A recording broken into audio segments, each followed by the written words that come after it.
A godly reputation is of great value. Those who serve the Lord from the heart are often recognized for their service. They're not recognized because they make a big deal about it, because in their day-to-day routine life, the way they diligently carry out all tasks, the way they remain self-controlled when they're angry, it shows that something is different about them. It's that hope we're called to explain that lies within us. So in Nehemiah 7:2, he says, "Then I put Hananiah my brother and Hananiah the commander of the fortress in charge of Jerusalem." Why would he do that? Why would he have such confidence in this man? Well, it says he was a faithful man and feared God more than many.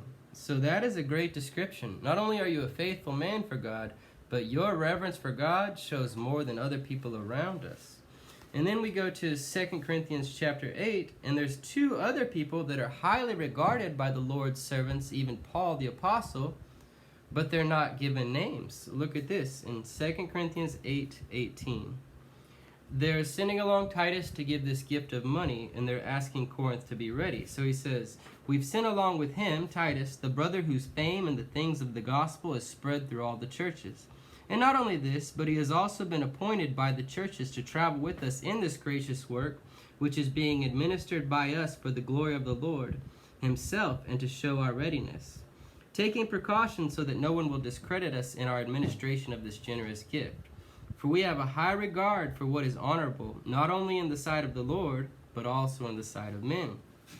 We have sent with them our brother, whom we have often tested and found diligent in many things, but now even more diligent because of his great confidence in you. As for Titus, he is my partner and fellow worker among you.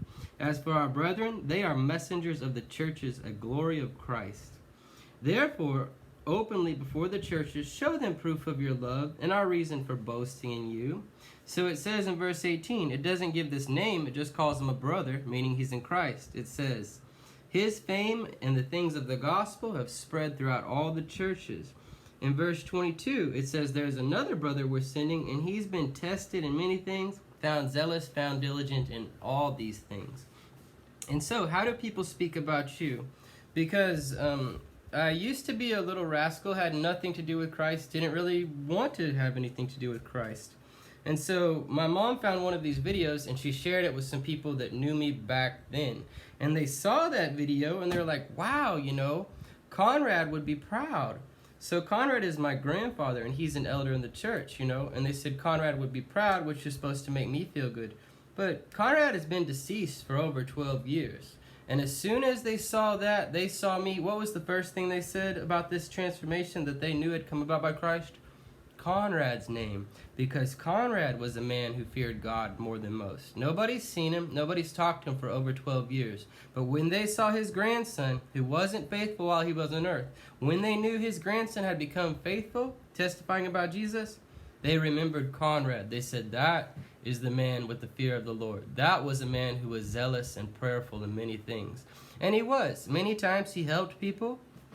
And as deacons and elders have funds from the church to use, he didn't tell me this, but I remember as a little kid seeing people asking him for money, and I remember him taking it right out of his pocket. He didn't tell anybody. I only knew because I was right there. And so he set an example of the fear of the Lord more than most by showing me those little things. So let us do the same for our peers, one another, for our children and our grandchildren, so that legacy will carry. So then they say, hey, that's Sandy Strickland, that Jim Strickland, that Pat Bronson, that Judy Fagundes, they fear God more than most. I understand who God is because of what I see in their actions. So let us strive to do that.